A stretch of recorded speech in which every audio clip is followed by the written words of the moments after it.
अमन गौतम एक दलित 24 वर्षीय युवक जिसकी मौत हुई है। परिवार का आरोप, पुलिस कस्टडी में मौत हुई है। चंद्रशेखर आज़ाद रावण सांसद चंद्र आज़ाद समाज पार्टी के अध्यक्ष यहाँ पहुँचे हैं, परिवार के साथ हैं। आप देख सकते हैं ये पूरा परिवार भी यहाँ एकत्रित है। जो बहन है अमन गौतम की वो मौजूद हैं और जो अमन गौतम की 3 साल की बेटी है उसको अपने कंधे पर लिए हैं।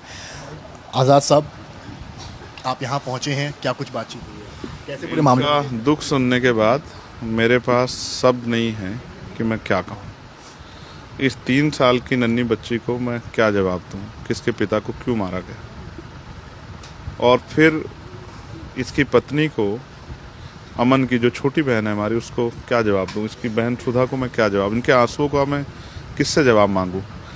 मुझे तकलीफ़ इस बात की है कि गांव में नहीं हो रहा है, ये प्रदेश की राजधानी से 500 किलोमीटर दूर किसी गांव में नहीं, प्रदेश की राजधानी में मुख्यमंत्री जी के नाक के नीचे हो रहा है। और कल से अब तक इनका दर्द जो है क्यों नहीं दिखाई दिया।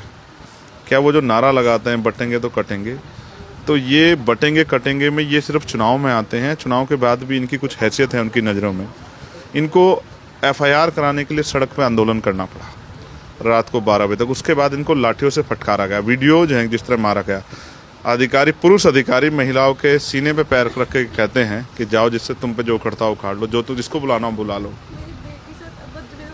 उनकी 13 साल की बच्ची के साथ पुरुष पुलिसकर्मियों ने जिस तरह का व्यवहार किया, मैं बड़े दुख के साथ कह रहा हूँ कि दलितों की जान की कोई कीमत उत्तर प्रदेश में नहीं है।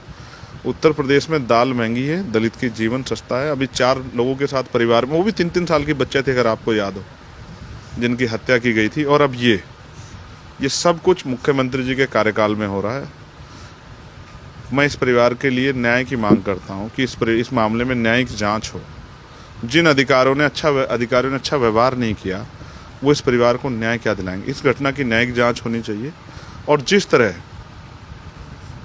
विवेक तिवारी जी के मामले में पुलिस के द्वारा इसी तरह की घटना में उनको 50 लाख रुपए का मुआवजा उनके परिवार को, कि वो परिवार पैरों पर खड़ा रहे और एक सरकारी नौकरी दी गई, इस परिवार को भी 50 लाख रुपए का मुआवजा और एक सरकारी नौकरी दी जाए, जिससे ये परिवार अपने आप को बेसहारा असहाय महसूस ना करे। और अगर ऐसा नहीं होता तो मुझे और आपको और हम सब लोगों को मान लेना चाहिए कि बटेंगे कटेंगे नारे में हम वोटर के अलावा कुछ नहीं है, और हमारी जान जो है वो दाल से सस्ती है, और दाल उत्तर प्रदेश में महंगी है। आपने कहा कि दलितों की सुनवाई नहीं है, लेकिन आप अगर बीजेपी की बात करें, सपा की बात करें या बसपा की बात करें, सभी दलित वोट बैंक को लेकर बात करते हैं, चुनावी रैलियों में कहते हैं। आए आप हैं यहाँ पे। मैं तो ड्यूटी कर रहा हूँ।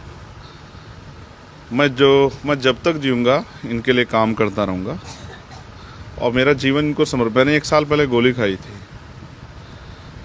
मैंने अपनी जान को भी जो है वो दांव पे लगा दिया इस वजह से कि इनके साथ होने वाली हिंसा रुके और इनके साथ ये जुल्म बंद हो। लेकिन मैं असफल हूँ क्योंकि हम उतने ताकतवर अभी नहीं बन पाए। मैं अपने लोगों से ताकत के लिए लगातार मांग कर रहा हूँ कि वो मुझे मौका दें, तो इस जुल्म को करने वाले आंखें, वो हाथ जो हैं, अगर वो निस्ता नाबूद ना हो जाए तो मुझे कहना।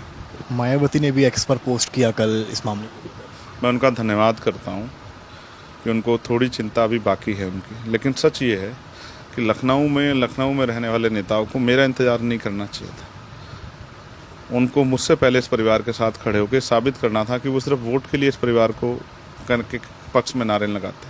पीडीए को लेकर भी सवाल, पीडीए का नारा हो, चाहे बटेंगे कटेंगे का नारा हो, चाहे हिंदुत्व का नारा हो, ये तो परिवार जो है, इनके आंसू का जवाब शायद उन नेताओं के पास ना हो।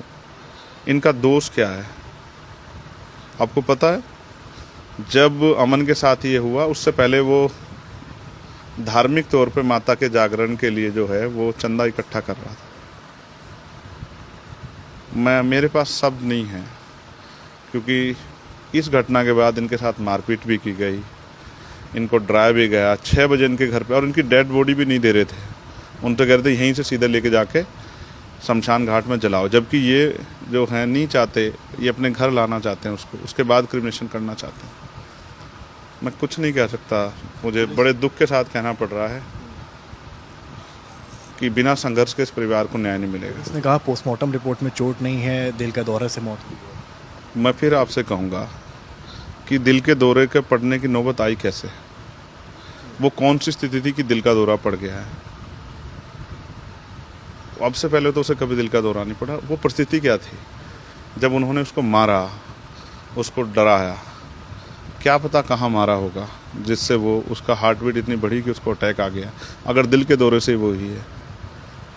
आप यहाँ पहुँचे हैं, आपकी परिवार से मिले हैं, लगभग 1 घंटा आपकी मुलाकात चली है, क्या मांग आप रख रहे हैं सरकार के साथ? देखो, परिवार की एक मांग है, परिवार ने मुझसे और कोई मांग नहीं की। परिवार का कहना है कि उनको न्याय मिलना चाहिए और मेरी ये मांग है कि न्याय भी उनको जो है वो न्याय संगत ही होना चाहिए, उनके साथ कोई लीपापोती ना हो।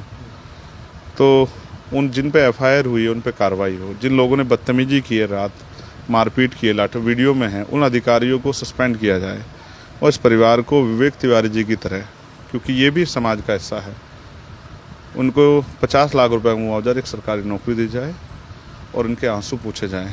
मुझे नहीं पता मुख्यमंत्री जी इस परिवार को मिला के इनका दुख सुनेंगे नहीं सुनेंगे, लेकिन जब तक मैं हूं तो मैं अपनी ड्यूटी को अदा करता रहूँगा और मैं इस परिवार के साथ खड़ा हूँ। मैं इसका हाथ नहीं छोड़ने वाला। खुद भी काफ़ी इमोशनल हैं और आप देख सकते हैं यहाँ पर चंद्रशेखर रावण हैं, परिवार पूरा एकत्रित है, बहन, पूरा परिवार। इस कमरे 2 कमरे हैं कुल मिलाकर।